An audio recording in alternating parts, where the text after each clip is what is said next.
My name is Todd Miller, and this is my flat earth testimony. I guess I'll start with a little history of my background just so kind of know where I'm coming from. I was born on an Air Force base in the Philippines. Born into a pretty much a military family. We didn't go to church much or didn't have any Christian background. I went to military university. I was in the Civil Air Patrol when I was a kid. So I pretty much was in a normal worldly person my whole life until I turned 23. And at that time I decided, hey, if I'm ever going to meet the kind of girl I'd want to marry, it's going to be in church, which I'd hardly been to, but I figured, instead of all the bars that I usually was at. So actually it probably would have turned out better to get away from the bars than the church, because the churches are apostate and full of false believers. So I think it's better to deal with the devil that you know than the person you think is not a devil that you don't know.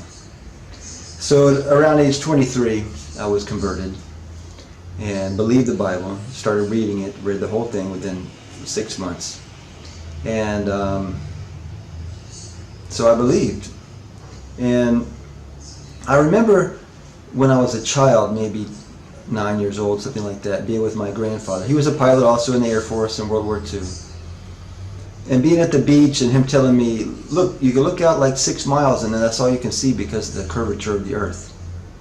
And of course, being around airplanes my whole life and in Air Force family and those sorts of things, I never had any reason to doubt the the moon landings or the earth moving or the earth being a sphere. Never had any reason to doubt it. It was just everybody knew that, right? And so but around the age of 25, I guess about 25, I met this guy. He had been at Hell's Angels, and he was converted, and he gave me some brochures, and that got me into the truth movement. Back then, I'm 49 now. It's 2017, so that would have been around 1990. I can't remember now. 1993, I think, about 1993. So I started studying, I got into the militia movement and studying about the IRS and the Federal Reserve, reading all those books, The Creature from Jekyll Island. I used to go to conferences and things like that when I was a young guy started when I was about 25, I guess. Actually, when I was 22, I learned one lesson because, going to a military university and not being necessarily a Christian person at all, but wasn't too fond of sodomy, right? And I remember my neighbor that lived across the street from me. I lived in a nice neighborhood when I was younger, and he was a district attorney, yet he was a sodomite. And I thought, well, wait a minute. In my state of South Carolina, where I was living, where my family's from, sodomy is illegal. And so I started looking that up, and I said, wait a minute, how can he be a sodomite and he's a district attorney? So I saw this conflict, because before then I wasn't all that trustful of the government, but I didn't realize the extent of the deception and evil that's prevalent in the government. Not just our government in the United States, but all over the world. So that kind of was a little clue that tipped me off that things weren't what they seem, what they tell us that, law and order, all this kind of stuff. There's no law and order. So 25, I really dug into it, started getting into all the what the mind control people would say conspiracy theories, because they're not theories. It's not a theory that the way the Federal Reserve was created and the way the banking system works. And I really started getting into that, and I was into it really for a couple years, maybe 3 years at least, before I realized, my kingdom is not of this world. If it were of this world, my servants would fight, as Jesus says.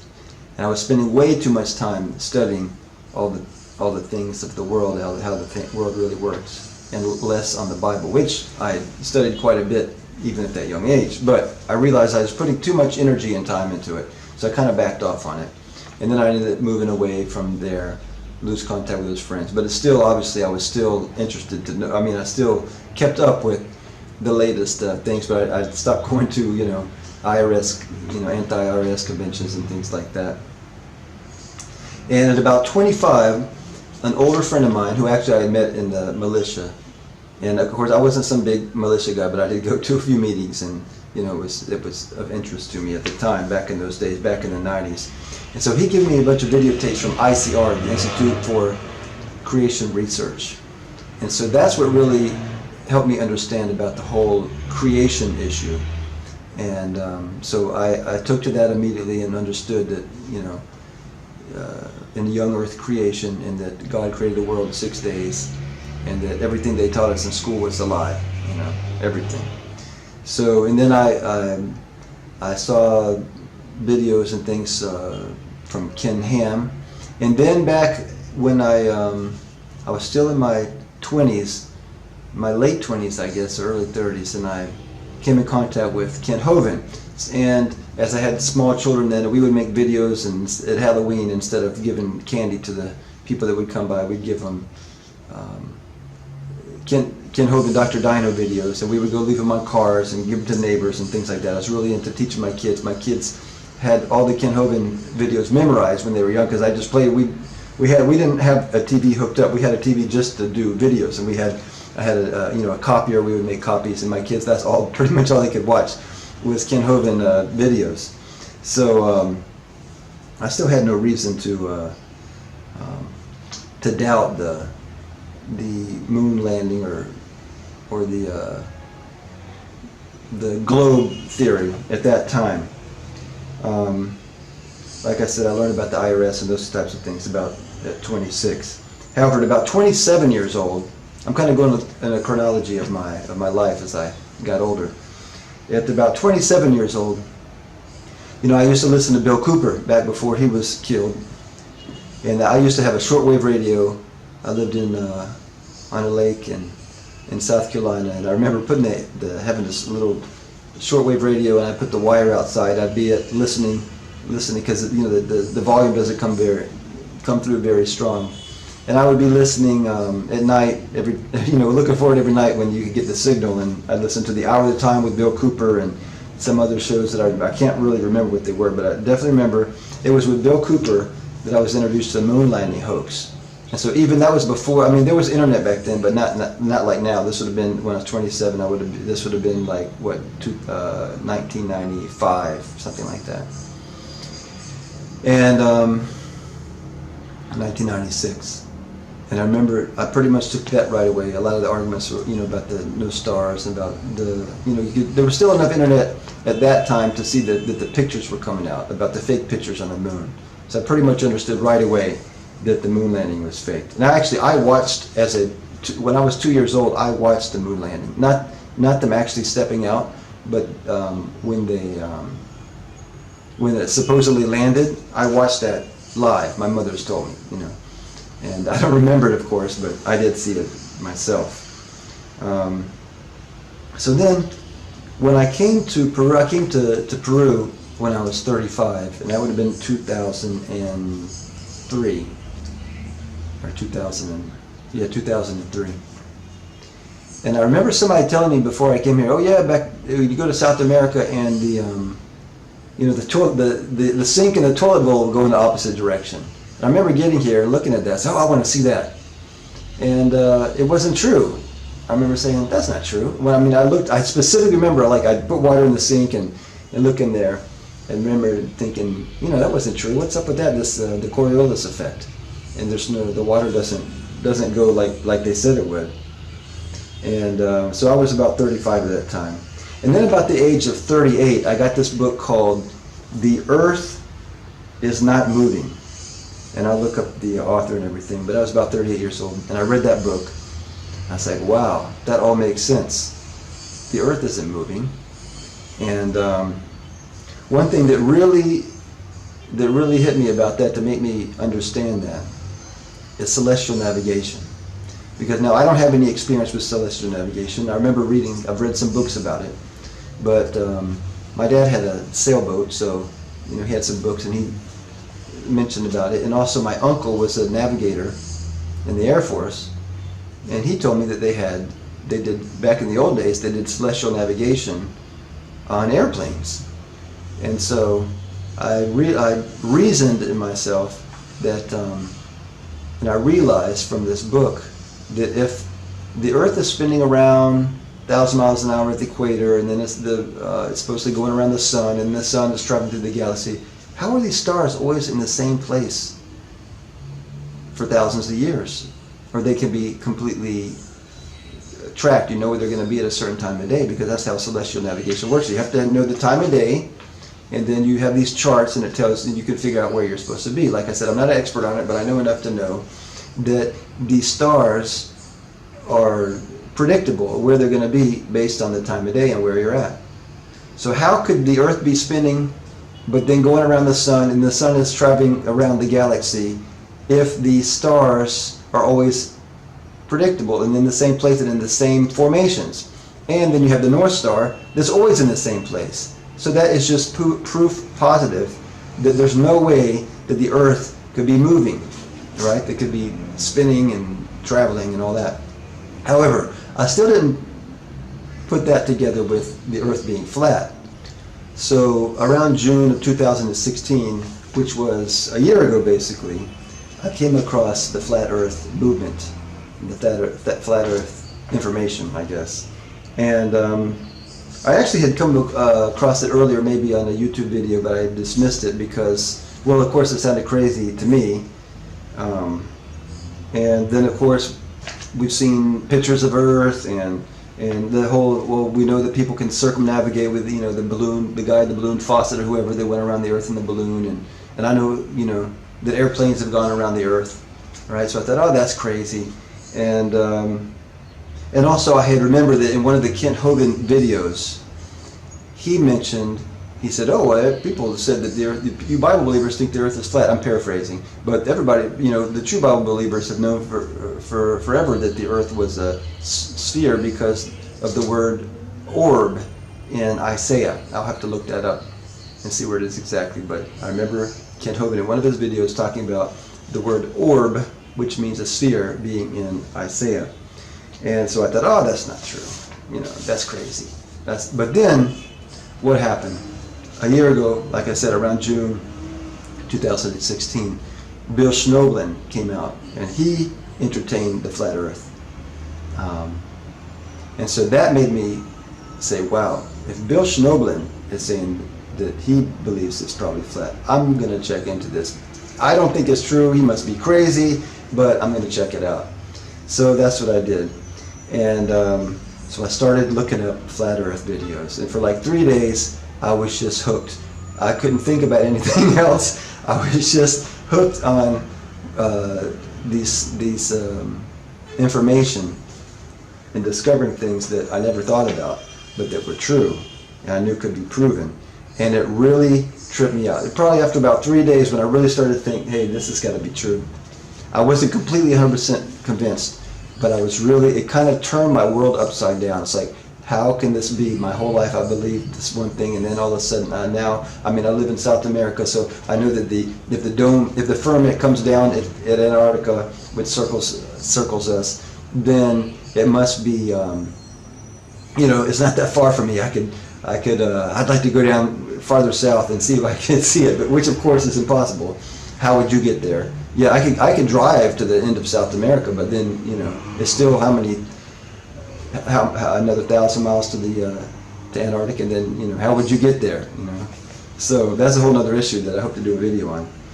But I was really tripped out. I was really freaked out for at least a week. It took me probably 3 or 4 days to kind of really let it sink in that I believed it, you know. And but there was a few things I want to talk about. A few things that really impacted me to believe it, to think, yeah, this must be true. Now, I grew up in the suburbs of Chicago, and my address was 21 West 053 Kensington, Lombard, Illinois. And the 21 West sounds like a strange address, but it meant that you were 21 miles from the city of Chicago. And I remember on a clear day, I could get up on my roof of my house, and I could look all the way, and I could see the Sears Tower. Now it's called the Willis Tower, then it was called the Sears Tower. And that was 21 miles away. Now, at 21 miles, I still would have been able to see the Sears Tower, maybe not all of it on that globe model. But I remember seeing that, and I remember, so that had a thing to do with the with the Lake Michigan photos of the skyline of Chicago. So I had this connection. It gave me this personal connection with those photos. And also I remember when I was in Civil Air Patrol, being in a KC-135 refueling tanker, and we flew across Lake Michigan. So that also gave me like a personal connection with that picture, because on one hand, I've flown across Lake Michigan. On the other hand, I could see this Willis Tower, which was then the Sears Tower, from my house actually. And also, when I was a kid, maybe again 10 years old or something like that, maybe 11, and my dad, and we went on like a Cub Scout trip or something like that with some friends, with my dad and his friends, to the state, what was called the Dune State Park in Indiana. And it's like south of the city, like over there by Gary, Indiana. I don't remember if I could see the skyline from them, but still, it just gave me this connection of of people taking these pictures of the skyline, and it made me think, wow, that really impacted me pretty much more than anything. Also, here in Peru, most of the time I live in the jungle, and it's a place called Puerto Maldonado. And on a very clear day, in these months of, like, sometimes in June and July, maybe August, sometimes it gets very clear, and you can be standing there in the city, in the jungle, and see the snow-capped mountains in Puno, which is up high in the Andes, 150 miles away. And so I remember, you can't see it very often because it's not usually that clear, but on some days it's clear enough that you can see the snow-capped mountains 150 miles away, and that made me think, wow. And I looked up, calculated how much is 150 miles, what would the drop be, and you would still be able to see the last part of the mountains, but you cannot just see like the tips of the mountains. You can see the mountains are way up there, and so that also had a big impact on me. Then another thing was the fake cartoon Earth images. I mean, you just never think about those images that they show you your whole life. You don't know they were the same one the whole, for 40 years until they started coming out with new ones. But then they got these new ones that are fake, that they're obviously cartoons. And I'm like, what? You mean there's no images of Earth? And then you start thinking about, wait, they got all these satellites and they never take an image of Earth, from far away. And then people say, oh, well, you're too close. Well, yeah, well, there's, supposedly satellites going to Mars, and they never turn around and take a picture of Earth. That made me think a lot. Another one, a big one that really had a big impact on me, was the fact that, except for some Masonic guy that claims he went across Antarctica, no one's ever gone across Antarctica, not even in a plane. I mean, the military's never flown a tanker plane or any plane over Antarctica ever. I mean, that's just incredible. Like it's not that, oh, it's too cold. Well, it's cold in other places too. And yeah, oh, you could crash. Well, you could crash in the ocean also. No one's ever flown across, not even the military. I mean, that's a big clue right there. Then you got the Antarctic Treaty. Okay, so now they keep everybody out. Oh, but you can go on a tour. Oh, you can go for science. Oh yeah. Okay, yeah. Who's ever done that? Okay, yeah, that's a good project that we could try to. I think somebody's trying to do it where they're doing crowdfunding to rent a plane, which of course you can never do, or to send people on a trip across. But no one's ever crossed over Antarctica, and there's this treaty that you can't do it, right? And they got all the governments in agreement on it. That's another big clue right there. Then another one is the gyroscopes. Now, I'm not some big pilot. All my family were pilots, but I took flying lessons when I was younger and didn't finish to get my full license. But I do understand about gyroscopes. So the gyroscope thing also is a strong proof, because gyroscopes, the way they work is rigidity in space, and so if the Earth is turning, they should be turning with it.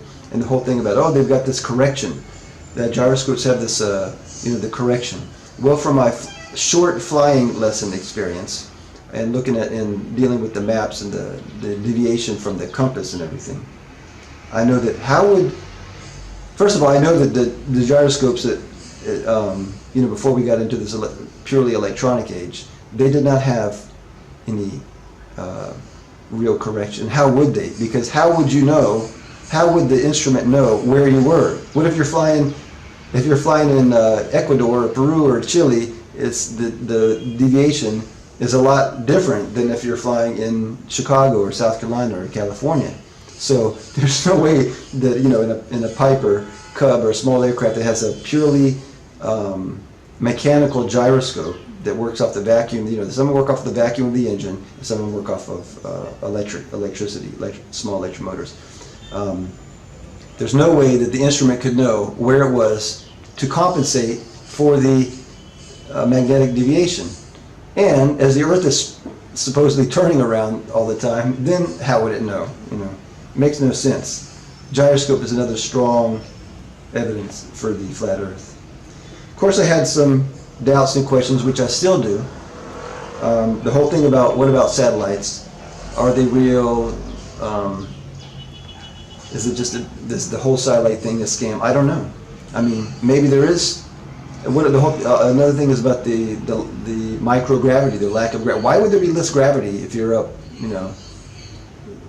however many miles, 100 miles in altitude? Why would there be less gravity than there is closer to the Earth? And if there's less gravity there, is there less gravity when you're just at 30,000 feet than at sea level? Why is there less gravity the higher up you go? I mean, a lot of the videos from even the early Apollo days seem to make it seem that way. But is it true? I don't know. That's something I really want to research. Or maybe it's just that there's a lot of possibilities for that. Is it just balloons? Are the balloons holding them up there? Do they go up and attach to the firmament, with suction cups? I don't know. That's something I want to research, and it's interesting questions. But another thing is about the sun setting. I was like, wow, this summer I've been here at the coast, and I've taken lots of, before I got my new camera, I was looking at the sunset all the time, thinking, how does that work? Now Rob Skiba, with his atmospheric lensing magnification, I think he might be onto the answer to that. Now another issue is GPS. A lot of people say, oh, what about GPS? That's from satellites. Well, when I was younger, I think when I was around 20, my dad bought a sailboat. And that was right before the GPS came out. And what did he have for navigation? He had Loran. And it was this machine, I think I have a picture of it. And it had a screen that would tell you right where you were, and it worked off of radio navigation from towers. And it worked. And that was right before, I remember then, like a year or two after that, my GPS came out. My dad bought a GPS. And so we didn't use Loran anymore. It was like you just sat there on the boat and didn't do anything. But Loran works just like GPS. It tells you right where you are. And it doesn't communicate with any so-called satellites. It runs up a tower. So did they just switch over a system? I think probably they switched over and started calling it GPS. But I'd like to find out more about that. Another thing that really interested me is the southern flights. Because I live in South America. A couple years ago I wanted to go to Africa, and so I looked up, hey, I want to fly, because I'm down here, no reason to go all the way to North America, then fly down to Africa. I could just go to Brazil. I could even drive to Brazil and then fly over. I mean, there must be flights, right? And I looked up, there are no flights from Brazil to Africa. And there was one airline, we're gonna be doing flights or something like that. There were no flights commercial flights that you could take. So I started looking, hey, could you fly your own plane across? How far is it? So I looked into that a lot, and that was really interesting to me. And there was no flights. I remember that when I wanted to go to Africa and fly across from Brazil, you couldn't. Also, my grandfather, who was a World War II pilot, I remember he wrote a book about it, and he also told me how he flew down from Florida down through the Caribbean to, I guess it was in, I can't remember if it was Brazil or where, in South America, and he flew across, stopping the Azores to get to Africa. So I know you can fly across, stopping in the Azores, from somewhere in South America down over to Africa. But there's no commercial flights from Rio to Africa. There are none. So those are most of the main points of my flat Earth testimony, flat Earth Christian testimony of my transformation over the course of my life. I guess there's a couple other points I remember. One, I was in, it was either Bogota, Colombia, or in Panama, and I went to this Foucault, I can't pronounce it because it's a French name, pendulum. And it was this tower, and they had this pendulum hanging down, probably like 50 feet or something, and it was swinging back and forth very slowly. And they said, oh, this shows the Coriolis effect which proves that the Earth is spinning.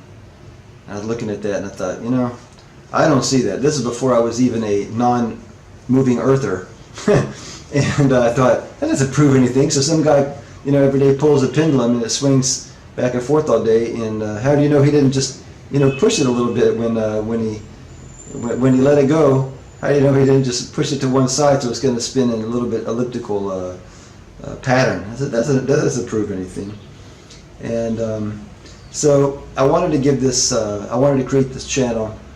And once I came to this understanding of flat Earth, or the non-spinning globe Earth, you could say that, because it's not really flat, it's just not a globe, spinning globe, because it's bumpy. It's more of a bumpy Earth with flat water mostly. It's not always completely flat. There's waves and tides. But I really had this desire that I want to study this, do research. I don't care about, you know, having a bunch of people see me. I'm not really an extrovert like that. But I do want to spend my time teaching people about this, because it is the mother of all conspiracies. It is the mother of all deceptions. It is related to, I believe, the grand delusion, which is going to be supposed aliens, which are just demons, coming to Earth and mating with men and creating hybrids and saying they're from other planets. So I believe that the flat Earth, that the globe Earth conspiracy theory is the mother of all deceptions. And it is the root of so much of our end times deceptions today. So that's why I feel it's so important. I used to think that the issue of demons and how they act in the world, that was like the mother of all conspiracies. But that's kind of even, lots of people believe in that. Lots of people know there's evil spirits throughout all of history. But this thing about there's all this outer space and there's no firmament with waters above and waters below, and that you can fly in a rocket to other planets. That's the basis for the end time delusion, which I believe personally will be aliens, supposedly coming to Earth, and evolution, and so many other evil things.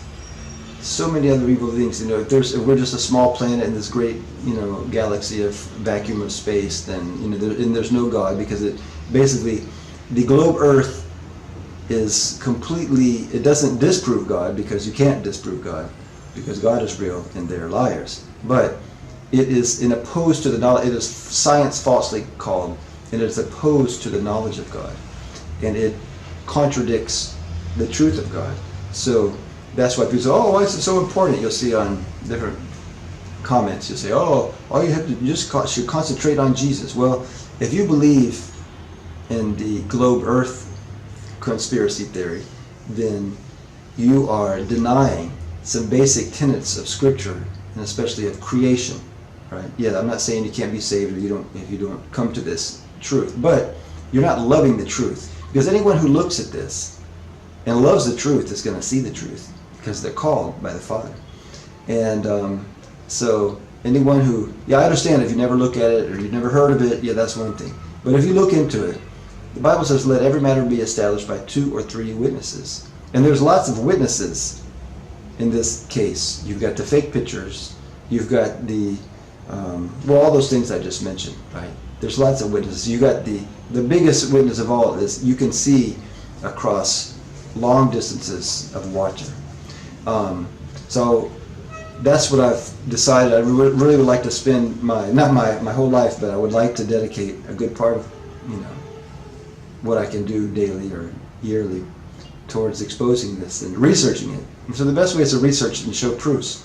So I finally, found a place where I could buy a Nikon P900. So I got my camera, and earlier in the year, I've been in Lima, the capital city, right on the ocean for the last 6 months. And when it was summertime, you could see from one end of the bay to the other, from a place called Chorrillos to a place called Callao. And you could see straight across. It's 11.2 miles, and you could see buildings that are, they're only, like for one in particular, is 8 stories tall. So I went up, took a picture of the building, then went to the other side, which is 11 miles away, and you could see with your naked eye straight across, which it should be, I think, 100 feet of curvature there. And the 8-story building is like 80 feet tall, and you can see it with your naked eye. But I didn't have my camera. I had my cell phone camera and I took some pictures, like the one on the channel. But I just this week got my Nikon MP900, so I'm excited. But now the problem is that it is like wintertime here. It's all hazy and you can't see across the bay. But I'm getting ready to take a trip. I'm going to go to Lake Titicaca. I would like to go someday to the Bolivia, to the salt flats, that dry salt bed up there. But I've decided this is what I want to concentrate on because it is very important. It is a grand deception. I consider the globe, the pictures, the fake pictures of globes and the images of globes to be a satanic image because it deceives the world into believing that the Bible is not true, because the Bible specifically does not teach a spinning globe Earth with outer space that you could go on forever in infinity. It teaches a firmament with the waters above and waters beneath. So I better finish this up. This has been my Flat Earth Christian testimony, how I came to become what they call a flat earther, although I think I'd like to have a different term, like a non-spinning globe earther. And so I hope to do more videos and hope that this can be edifying to some people.